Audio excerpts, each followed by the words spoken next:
Hello student, मैं विष्णु दिवाकर। इस video में हम बात करेंगे बीए प्रोग्राम सेमेस्टर 4 की जो एजुकेशन है डिसिप्लिन स्पेसिफिक कोर का लेसन नंबर 8 उसका हमारा जो है लास्ट टॉपिक यहाँ पर हम देखने वाले हैं। क्लाइंट केंद्रित थेरेपी क्या है। यह चिकित्सा कार्ल रॉजर्स द्वारा जो है वर्ष 1959 में दी गई थी।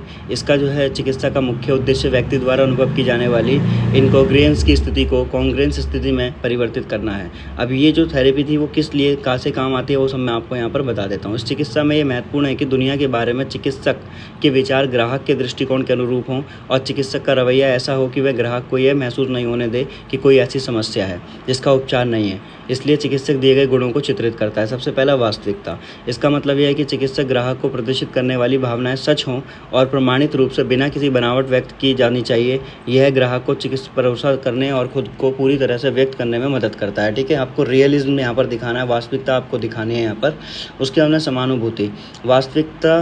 वास्तविकता जब समानुभूति के साथ में मिलती है तो चिकित्सा सत्र के ऊपर एक महत्वपूर्ण प्रभाव पड़ता है। समानुभूति ये समझने की गुणवत्ता है कि दूसरे को क्या महसूस हो रहा है।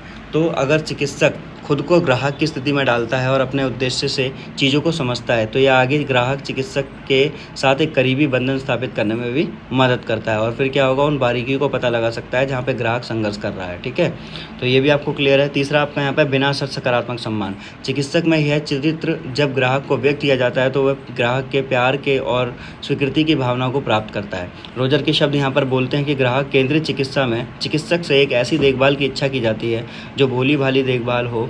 ठीक है, भोली भाली देखभाल हो जिसमें ग्राहक को उनके कहे अनुसार स्वीकार किया गया हो और उन्हें लेकर चिकित्सक के दिमाग में कोई संदेह नहीं हो। साथ ही जो वास्तव में हो सकता है यह रवैया चिकित्सक की मूर्खता नहीं है, यह उस पर रवैया है जिस पर भरोसा करने की सबसे अधिक संभावना होती है। तो ये आपको ईजिली समझ आ रहा होगा। अब यहाँ पर हम टेक्निक देखते हैं। तो ग्राहक केंद्रित थेरेपी की जो टेक्निक है वो क्या। सबसे पहले क्या करना है आपको, ग्राहक टेक्निक जो है यहाँ पे सबसे पहला ग्राहक का अभिवादन। देखो, आपको कोई भी कार्य करना है तो सेल्स की अगर कोई जॉब करता है या कुछ भी करता है तो सबको पता होगा। देखो, ग्राहक का अभिवादन। चिकित्सक ग्राहक को सुखद बधाई देता है और उसे अपने शब्दों के माध्यम से सहज महसूस करवाता है। हेलो सर, कैसे हो आप, है ना। तो बड़े प्यार से उसका अभिवादन करना है जो मन भावन होते हैं और पर्यावरण के सकारात्मक की भावना पैदा करते हैं। फिर वे क्लाइंट से कहते हैं कि जब भी क्लाइंट अपनी बात या भावनाएं व्यक्त साझा करना चाहे कर सकता है, ऐसा करने के लिए तैयार होता है। फिर यह सक्रिय रूप से सुनता भी है ना।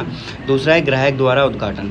यदि ग्राहक चिकित्सक के लिए एक पूर्व अजनबी होता है, वह खुलने के लिए कुछ समय लेता है तो कुछ विषयों पर चर्चा करने में शर्म महसूस कर सकता है। चिकित्सक उसके सिर हिलाकर ग्राहक को और अधिक आरामदायक महसूस करने की कोशिश कर सकता है। अक्सर हाँ आप सही हैं आदि जैसे शब्दों को वाक्यांश का इस्तेमाल करते हैं ताकि यह सुनिश्चित किया जा सके कि उनके साथ समस्या को साझा करने वाले ग्राहक पर्याप्त आराम स्तर हासिल किया जा सके। यानी कि अगर हम उसको पहले जो है बोलने का मौका दिया जाए, अगर वो कुछ भी बोल रहा है हाँ हाँ बिल्कुल ठीक ठीक ऐसे ही है बिल्कुल ठीक, आप बिल्कुल सही हैं, तो ऐसा बोलने से क्या होगा, ग्राहक जो है सारी चीज़ों को अपनी तरफ से बताएगा। उसके बाद में बोला गया स्थिति को सामान्य बनाना। चिकित्सक उस स्थिति को सामान्य बनाता है जिसमें ग्राहक को यह विश्वास दिलाता है कि ग्राहक जो भी प्रतिरोध करता है या हिचकिचाता है वह काफ़ी सामान्य है।